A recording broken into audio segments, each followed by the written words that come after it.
یہ رسول اللہ نے۔ اللہ کے نبی نے کہا اپنی ماں کو کی خدمت کر، اگر اپنی جنت کو چاہتا ہے اپنی ماں کے قدموں کو چاٹ، اپنی ماں کے پیر دبا، اپنی ماں کی خدمت کر۔ اگر تو جنت چاہتا ہے تو تیری ماں کی رضا میں اللہ کی رضا ہے، تیری ماں کی ناراضگی میں اللہ کی ناراضگی ہے۔ اگر تو اللہ کو ناراض کرنا چاہتا ہے ماں کی پرواہ مت کر۔ اگر تو یہ چاہتا ہے اللہ تجھ سے راضی ہو جائے، ماں کو راضی رکھ۔ اگر تو یہ چاہتا ہے دنیا کی دھن دولت میرے پاس آ جائے، دنیا میں کامیاب ہو جاؤں، ماں کی خدمت کر۔ گویا کہ آخرت چاہیے تب بھی ماں کی خدمت کر، دنیا چاہیے تب بھی ماں کی خدمت کر، اس لیے کہ ماں کی رضامندی میں اللہ کی رضا ہے، ماں کی ناراضگی میں اللہ کی ناراضگی ہے۔ اتنا بڑا مقام کس نے دلایا؟ پیارے آقا صلی اللہ علیہ وسلم نے۔ اسی طرح بیٹی کو زندہ دفن کر دیا جاتا تھا، بیٹی کی بچی کی کوئی اہمیت نہیں سمجھی جاتی تھی۔ گھر میں کسی کے بچی اگر پیدا ہو گئی تو وہ اپنے آپ کو ذلیل سمجھتا تھا، بے عزتی سمجھتا تھا۔ آج بھی دور جاہلیت کے کچھ لوگ موجود ہیں، اپنے گھروں میں بیٹی کا پیدا ہونا اچھا نہیں سمجھتے۔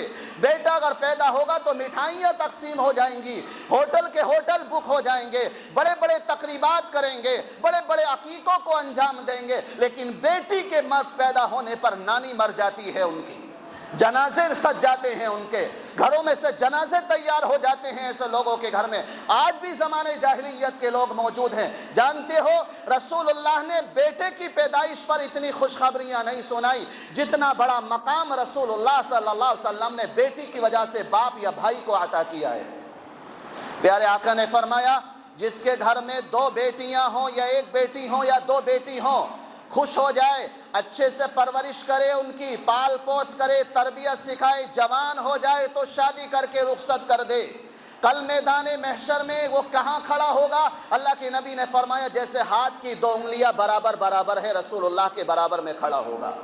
باپ نہیں ہے تو بھائی اس کام کو کرے، اپنی بہن کی پرورش کرے، پڑھائی لکھائی اچھی تربیت کرے، اور جوان ہو جائے تو شادی کر دے۔ اللہ کے نبی نے فرمایا وہ بھائی بھی میرے برابر میں یوں کھڑا ہوا ہوگا۔ یہ مقام کس نے عطا کیا؟ رسول اللہ صلی اللہ علیہ وسلم نے۔ اللہ کے نبی رحمت بن کے آئے۔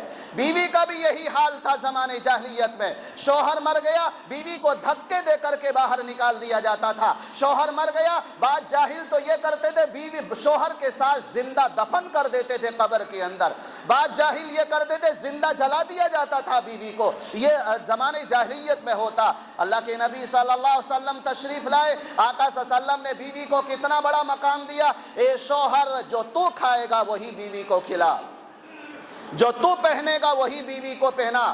گھر میں رانی بنا کر کے رکھ، بیوی کو رانی بنا کر کے، اور صبح سے لے کر شام تک ایڑی چوٹی کا زور لگا اور کما کر کے لا اور بیوی کو کھلا لا کر کے بیوی کو رانی بنا دیا ہے۔ اس کی عزتوں کو ثریا ستارے پر لے گیا اللہ تبارک و تعالی۔ رسول اللہ صلی اللہ علیہ وسلم یہ رحمت للعالمین بن کر کے تشریف لائے۔ یہ ہے ہمارے آقا صلی اللہ علیہ وسلم، یہ ہے رسول اللہ صلی اللہ علیہ وسلم کی محبت اور پیار۔ آپ دیکھیے گا انسان جب مرتا ہے آخر وقت میں یاد کرتا ہے میری بیٹی کو بلا دو، میرے بیٹے کو بلا دو، فلانے رشتہ دار کو بلا دو، فلاں کو بلا دو۔ پیارے آقا صلی اللہ علیہ وسلم کا بھی وقت آیا دنیا سے پردہ کرنے کا، دنیا سے رخصت ہونے کا۔ اللہ کے نبی صلی اللہ علیہ وسلم نے اپنی لاڈلی بیٹی حضرت فاطمہ کو یاد نہیں کیا، چھوٹے داماد حضرت علی مرتضی رضی اللہ تعالیٰ عنہ کو یاد نہیں کیا، کسی پھوپھی خالہ چچا کسی خاندان کو اللہ کے نبی نے یاد نہیں کیا۔ اگر ایسے موقع سے یاد کیا تو مجھ جیسے نالائق اور آپ جیسوں کو یاد کیا ہے۔ ایسے موقع سے جب روح قبض کرنے کے لیے فرشتہ آیا، فرشتے سے لمبی روایت ہے، بہت لمبی ہے، گھنٹوں چاہیے اس کو بیان کرنے، مختصر موٹی بات بتا رکھ کے بات ختم کر رہا ہوں۔ آیا فرشتہ یا رسول اللہ، اور ایک بات اور، اللہ کا فرشتہ روح قبض کرنے والا کسی سے اجازت نہیں لیتا۔ اس نے کہا یا رسول اللہ آج تک میں نے کسی سے اجازت نہ لی ہے اور قیامت تک نہ لوں گا، اللہ نے مجھے حکم دیا اگر آپ اجازت دیں تو آپ کی روح قبض کر لوں۔ اللہ کے نبی نے کہا ٹھیک ہے جو کرنا ہے کر لینا، لیکن ایک بات یاد رکھنا میں بھی چلا جاؤں گا تو میرے بعد میری امت کا کیا ہوگا؟ یہ اللہ کے رسول کہہ رہے ہیں۔